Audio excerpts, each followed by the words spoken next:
When I wrote it at the time, I kind of, in my mind, thought it wasn't complete. And after Easter Sunday, just 2 weeks ago, I had an idea after listening to the sermon for this poem called Soul and Man.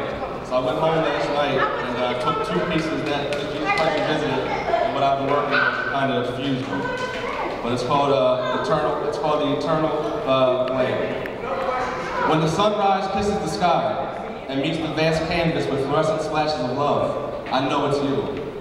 When I watch the violets violently push their way through the soil searching for your light, I feel as if I'm looking into a mirror. Every so often I rise from the deep phantom slumber and gaze upon the lifeless world, waiting for the morning dew to dance against the leaves, and it is then that I quietly ponder your journey. Jesus, the heart and tenderness of life, who pours love over this sorrowful sphere of souls. I miss the days of your prestigious youth as you were.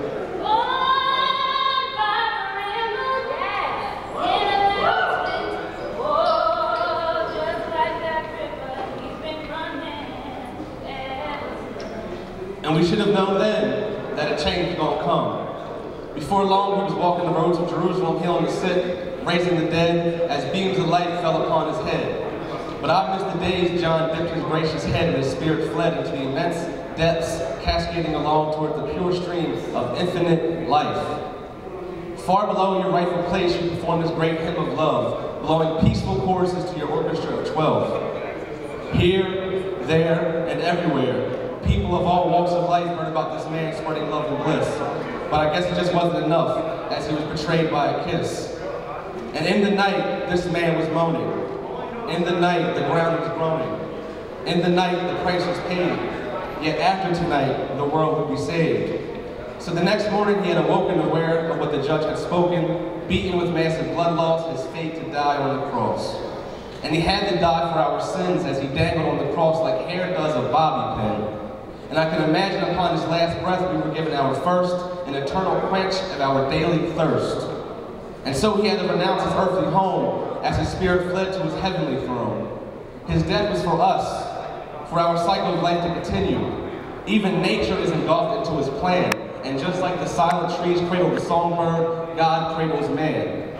Jack Kerouac, the subterranean beatnik poet, spoke to me one night. Glowing, illuminated prose set from the tip of his ink glaring off into the ruffled, dusty, beat book, Mexico City blues, and he said, Ryan, man loves in lily and lives in milk, and in his milk he lives in creamy emptiness.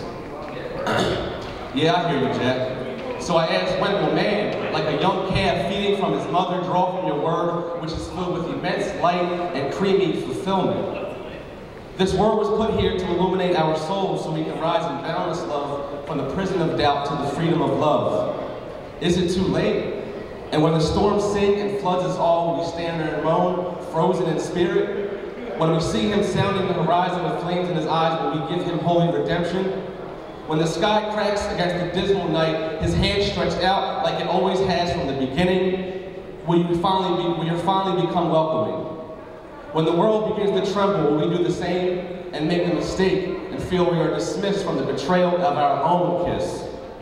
I feel like we are weighed down under a tomb of ignorance and have fallen from our mother's womb, punished by doubt, that gloomy bird that strikes us with his wings and pushes us further into dark sands of eternity. Now, I am not saying that I am completely free from the ignorance, for at times I've turned the blinds on his light and fright that I was in the wrong place, as darkness shadowed my weary face. I felt like the vulture standing over the dead carcass thinking, maybe this doesn't belong to me. Maybe I shouldn't sink my teeth into his flesh. My life was vaguely lit like the winter moon as fear traced my every move. I let his love be ignored.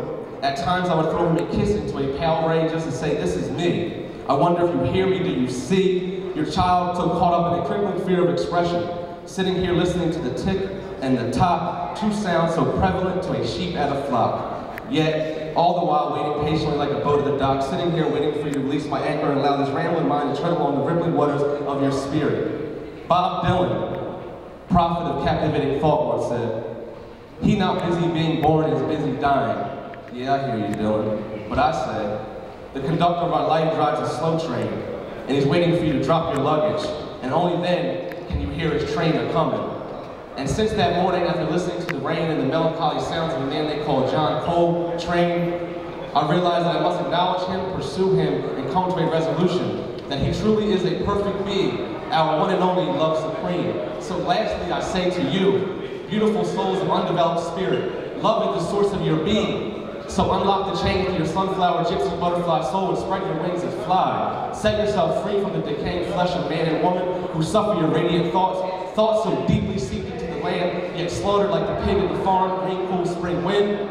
Never mind the words of man, rather the words of wind.